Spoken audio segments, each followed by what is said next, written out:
welcome to my channel. I'm Amber, and today I'm going to be sharing with you my weekly reading wrap up.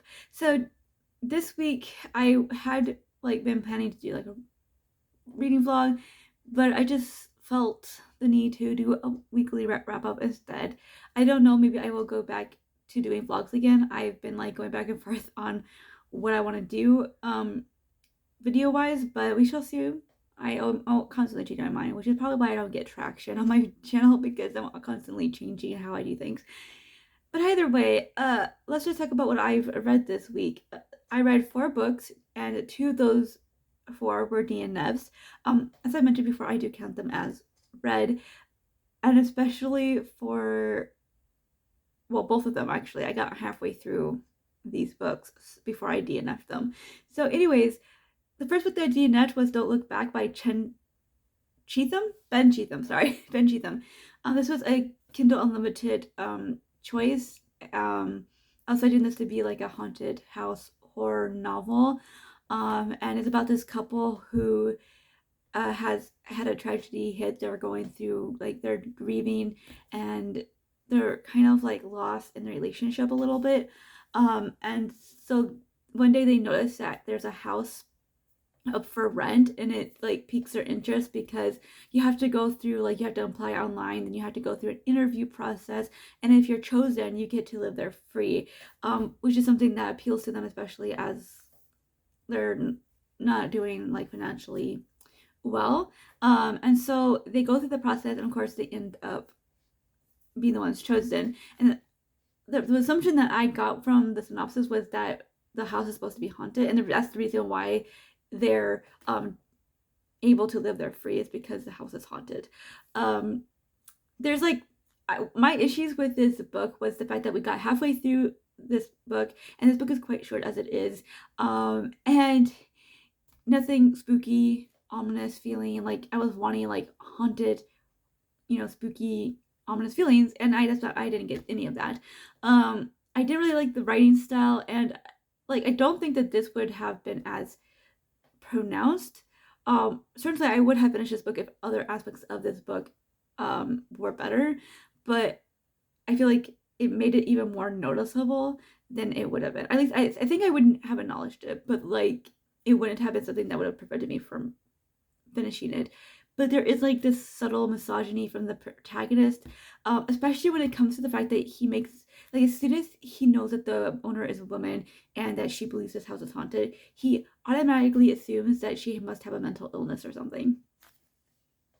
And even in kind of how he reacts and acts towards his wife rubs me the wrong way. So it's not very out there in the open, but it's red flags.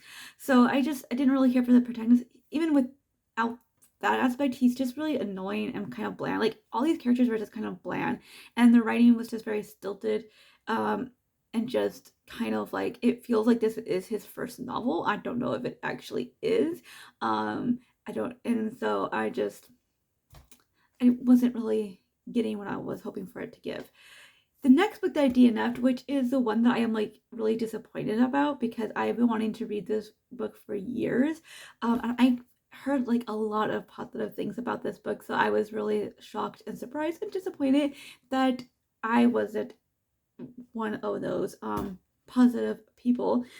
But that book is Nine Fox Gambit by Yoon-Ha Lee, and this is it's hard for me, but I'm just gonna read the synopsis. So we have Captain Cal Charis of the Hexer Chait, who is disgraced for her unconventional tactics. Cal Command gives her a chance to redeem herself by retaking the fortress of Scatter Needles from the heretics. Charis's career isn't the only thing at stake. If the fortress falls, the Hexer Chait itself might be next. Charis's best hope is to ally with the undead tactician Shos Jidao. The good news is that Jidao has never lost a battle, and he may be the only one who can figure out how to successfully besiege the fortress. The bad news is that Jidao went mad in his first life and massacred 2 armies, one of his own. As the siege wears on, Charis must decide how far she can trust Jidao, because she might be his next victim. So, the synopsis seems pretty straightforward in the sense you understand where the plot is going, but the world building when you actually get into it is very confusing. I would say complex, but like I've read books with complex world building and I've been able to understand them. So I don't know like what happened here for me because I read like half of this book, and at that point, I feel like I should have had understanding of where they were, how this world functioned. I was very confused about how this world functioned. There's all these like complicated things that I couldn't understand fully, and that wouldn't have been like a big deal. Like usually, I'll just go with it, especially if I can see that the plot is going to help me or the characters are going to be helping explain. But nothing was being really explained, and the plot I feel is very tied to the world itself in a lot of ways because what's going on plot wise is tied in how things function. So it was really frustrating because half the time I couldn't tell if they were on a spaceship, if they were on a planet. Like I'm assuming they were on a spaceship, but like at the same time, it was really hard because nothing was really being explained fully enough. And even when it was being explained, it was kind of explained in a way that was confusing in and of itself. So I don't know. At first I was saying that maybe I would go back to this at some point, but the more that I think about it, the less I want to because it's just too confusing for me. I liked Cheris. Like there's there was potential for me to really get something out of the story just through her as a character. But overall, too confusing. A lot of it just didn't make sense, but I don't know how anybody can make sense of this. Like, I'm sorry. Maybe it's just because I don't read enough sci-fi for me to be able to understand this, but I feel like if you're writing so complexly of things and you're not explaining it, it's really hard to expect people to understand what you're trying to write, if that makes sense. I do think that the writing style is really good overall, like in general, but I don't know if this is the way they write with everything. When it comes to everything that they write, I don't know if I'll ever actually try anything by them again. So yeah, those were the two books that I DNF'd. The first book that I am going to talk about that I did finish is a reread, and it's the only book that I really was satisfied with this week. And that was Anne of Green Gables by Ella Montgomery. I know that I've already reread this series, at least the first 5 books, at the beginning of this year, which I kind of forgotten, and I was already in the middle of the book when I realized that I had actually already, and then like it got me a little bit like, oh my gosh, this is gonna affect my statistics for the end of the year. I don't know why that was my first thought about that. But yeah, I really enjoyed my reread of this. Every time the end of the book, I'm going to talk about what it is. If you've not read it by at this point, I don't feel like you would. But every time that Matthew dies, it just always makes me sad, and I actually cry because Anne first experienced love and acceptance through Matthew, especially. And it was just always like really moving. It's always moving and heartbreaking because the night before he passes on, you see Anne and Matthew in the fields, like bringing the cows in, and he's talking to her, and he tells her that I love you more than like I would have you more than 5, boys, something along those lines. Let me go to it. It's just always just. Ugh. It says, well, now, I'd rather have you than a dozen boys, Anne. Just mind you that, rather than a dozen boys. And then, like, the next day, it's like one of those things where it's like you kind of had these things like brought up. Like, I'm noticing this is that throughout this book, you have like hints of like what's gonna happen. There's like just these telltale things, even from like the very first chapter. We already know that like Merle was having eye issues, headaches, and such. And then like Matthew, like they even like bring up the fact that he's coming on in age. So it was just like there's like these subtle like little hints that we know that there's a possibility, but you just don't like expect or hope for it, or you of course you don't hope for it. So like it was a little bit a shock, and like this is something that I've been thinking about because there's somebody that I had a discussion with. I'm just like the movies. Okay, and I gotta say the movies with what's it? I forget what Kevin Sullivan, who created the one with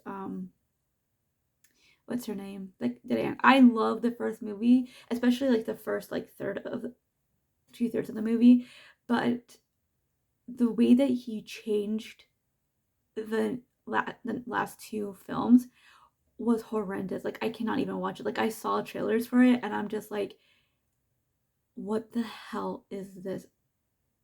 It was just the worst thing ever, especially with how well and how strong the first one was, where he stuck really close to like not just the plot but to who these people were as characters. Like even with the small changes that he did in the first two-thirds of that first film,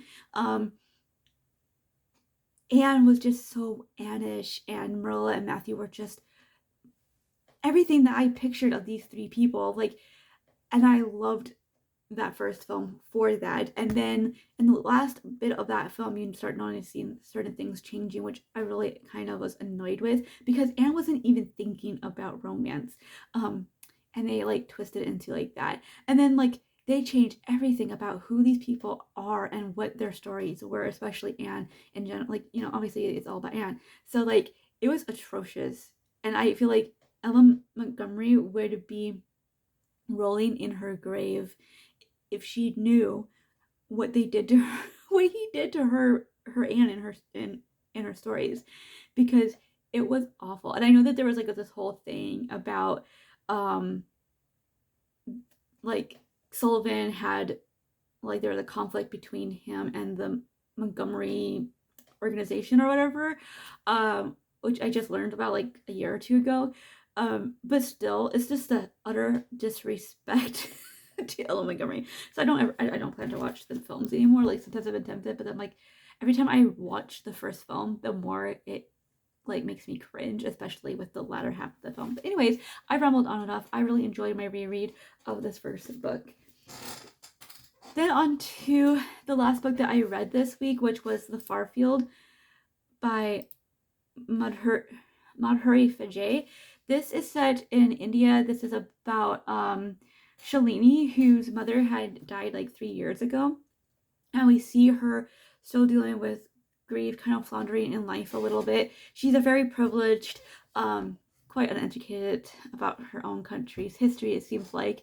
And she's just like graduated from college, I believe, and so she's trying to decide what's going on with her life and everything. And she starts having she starts recalling this man that she knew as a child, Bashir Ahmad, who would visit her and her mom a lot.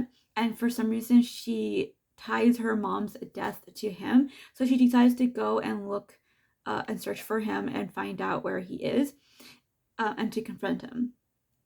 This book completely and utterly infuriated me. Oh, and also like we have this whole thing. So she goes to Kashmir and Kishtwar. Kishtwar is, I think, in the valley, and Kashmir is up in the mountains. I looked up pictures of it, so I have kind of like an idea. But these people, like the Indian Army, is occupying Kishtwar and Kashmir at this time, and she ends up in Kishwar meeting this couple who ends up helping her find the family of Bashir Ahmad. And then she ends up going to stay with Bashir's family. And through both of these families, she kind of gets into situations. Her actions or lack of actions, or just a lack of understanding and education of what's going on there, causes issues. So like I said, this book infuriated me, and I really cannot understand why this author chose to write this book through the perspective of this self-entitled brat who couldn't recognize her privilege, couldn't even recognize the fact that she was just uneducated about what's going on. And even when she was confronted with what was really going on, she just couldn't get past her own self-entitlement or past the fact that she thinks that she has the right for these people to like her or to trust her, even though you're a complete stranger and you haven't given them any reason to trust you. Especially as when it comes to the family of Bashir Ahmad, you're not even telling them why you want to see Bashir Ahmad. Are you working for the Indian government, Indian Army? Like, how do you expect them to trust you? And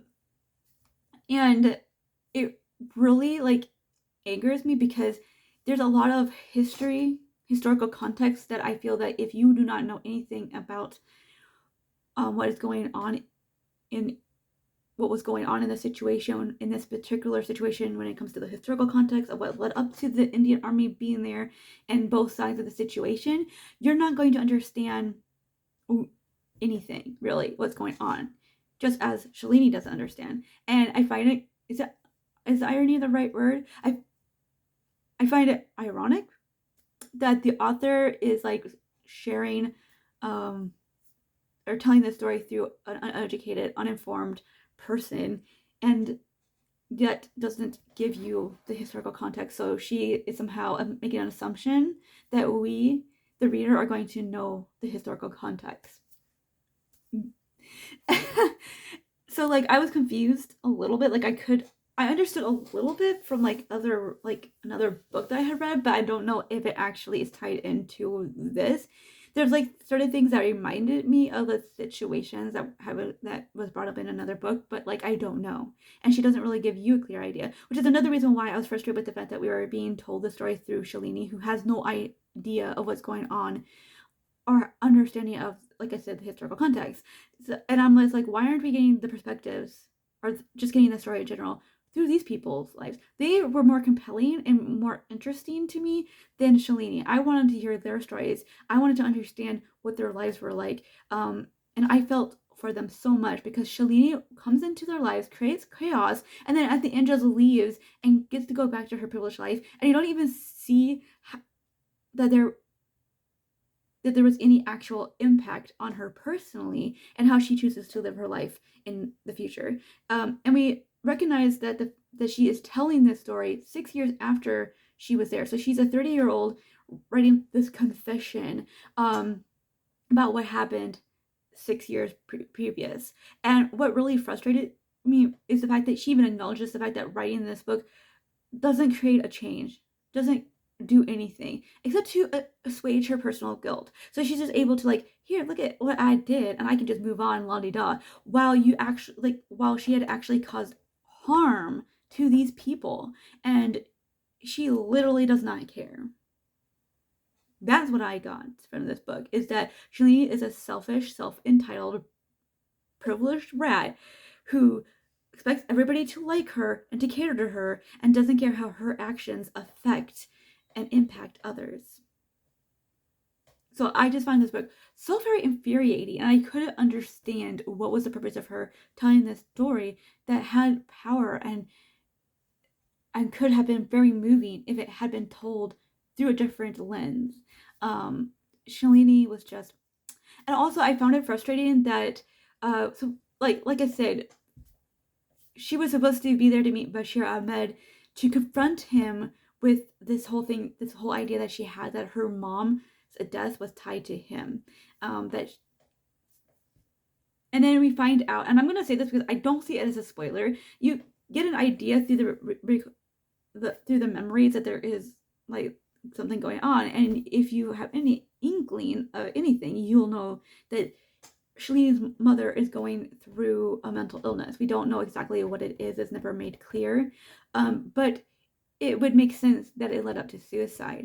And I didn't understand why this author had Shalini Cloud cover her cause of death in this cloak of mystery when she eventually like confronts this whole thing. It's just to say, you didn't have anything to do with it. I don't really care. Like, I'm like, well, then why did you do this? Like, you mess with these people's lives just to be like, like what?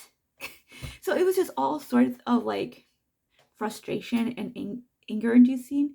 And I'm like, part of me is like, why did I even finish this book? But I kept hoping that the more that as we got further in, that at least all these things would have impact on her, that she would go home and like use her privilege to help or to educate herself from what she learned and the part that she played in the situations. I just,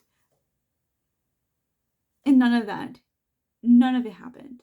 She is the same person that she was at the beginning, and I just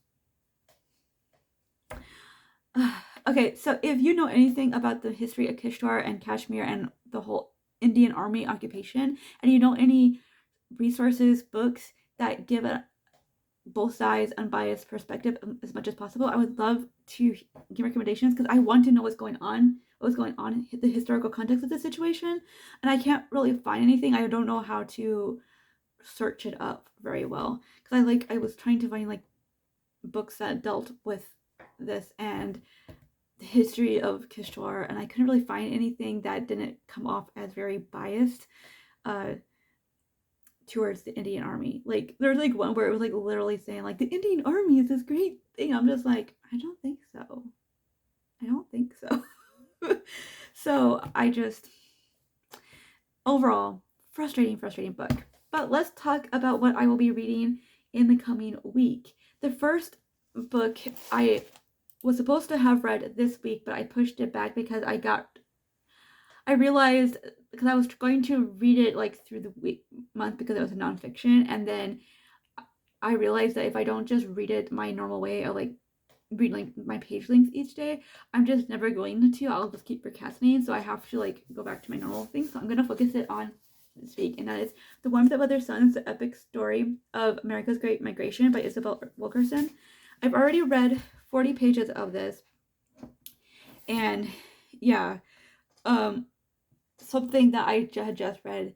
Across the South, someone was hanged or burned alive every 4 days from 1889 to 1921. And this is according to the 1933 book, The Tragedy of Lynching. It's just, I just like, I'm really like enjoying how she is writing this. So like, she's talking about,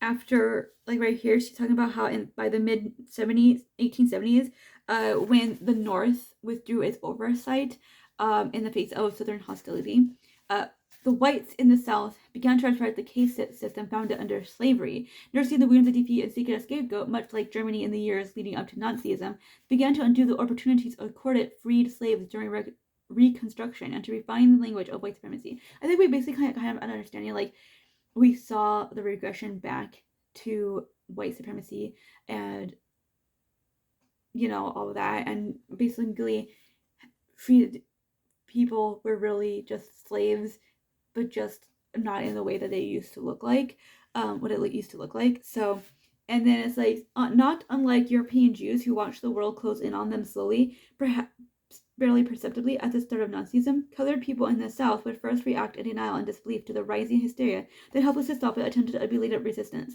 not knowing and not able to imagine how far the supremacists would go. Which I believe is like she's showing like the historical context of this migration of this is what led many to leave the South to go to the North because it was just so oppressive. And I find it really interesting how like this is something that not many of us know about because there wasn't enough media attention. I can't understand because thousands upon thousands at one time were leaving.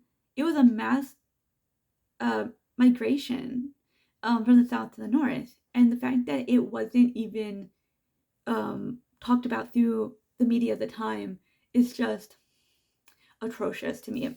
And so I just totally lost my train of thought.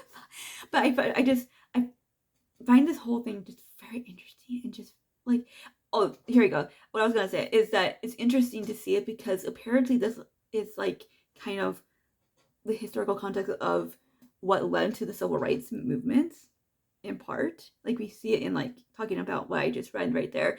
And then also it also leads to the South realizing that they have to actually do a change because they were losing basically the backbone to their economy and their workforce. So slowly through the migration and the civil rights movement, they were forced to realize that if they didn't change,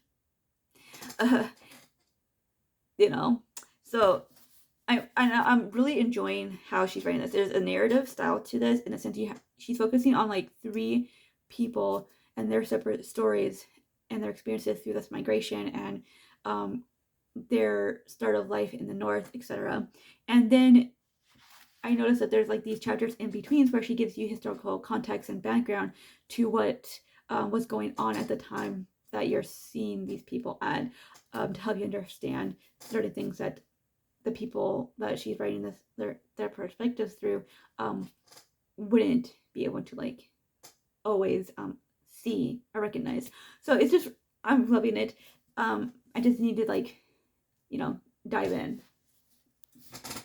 Then I will also be continuing on with my reread of Anne of Green Gables with the second book, Anne of Avonlea. This is when she is a school teacher for 2 years before she goes to college. And this is when we start to really see like Gilbert's and Anne's relationship starting to change a little bit and starting to go from like friendship to possibly something else. Anne is the most stubborn person you'll ever meet, and like in the next book I always get a little annoyed with her because she has this ideal like man in her head, and I'm just like, your ideal man is unrealistic, and also your ideal man is Gilbert. You just don't even know it yet. So also really enjoy these next books. I feel like are like my favorites, maybe because of my age and everything. But I love seeing Anne as an adult, and experiencing life as a teacher, as a principal, as a college student, and as a wife and mother. I just can't wait to continue on. Then I will be reading Enter the Aardvark by Jessica Anthony. This is really like intriguing, and I'm thinking this is going to be a little bit weird maybe. So this is about a Republican congressman, I believe. Yes, congressman, and he's just starting to plan his re-election campaign when he gets a package with an aardvark in it, which this is the aardvark. It looks kind of like an anteater, but it is not an anteater. And he's trying to like figure out, he's trying to get rid of it, and he's also at the same time struggling with his sexuality, which I don't know what the aardvark has to do with his sexuality or any of that, but we shall see. So as you're seeing him trying to get rid of this aardvark before it affects his re-election campaigns, we are also seeing the person who sent it, or not sent it, who the taxidermist. So we're seeing the taxidermist who stuffed the aardvark, and then also the man who actually hunted the aardvark and killed it. Titus Downing, the taxidermist, and Richard Oslet, the naturalist who hunted her. So like we're getting some background on the aardvark and then all this. And this is such a short book, so I'm just like, I'm a little bit nervous if this is actually going to be a strong enough story, but we shall see. I'm very intrigued. And the last book that I want to read this week is Ariadne. I don't remember what the author's name is. I don't have it here. Excuse me. While I sneeze. No, this is a Greek myth retelling, and I will be listening to this through my Scribd subscription, so we shall see. I've already tried one myth retelling in September and I didn't like it, so I'm hoping this will have more success. I don't know. Maybe I don't like myth retellings. But we shall see. I've heard a lot of good things about this book. But yeah, those are all the things that I've read and will be planning to read. I would love to hear your thoughts, especially on The Far Field, and if you read it, what your thoughts on it were, and if you have any resources or books for me, as I was talking about before. Also, I would love to hear what you've been reading yourself, and thank you all so much for watching.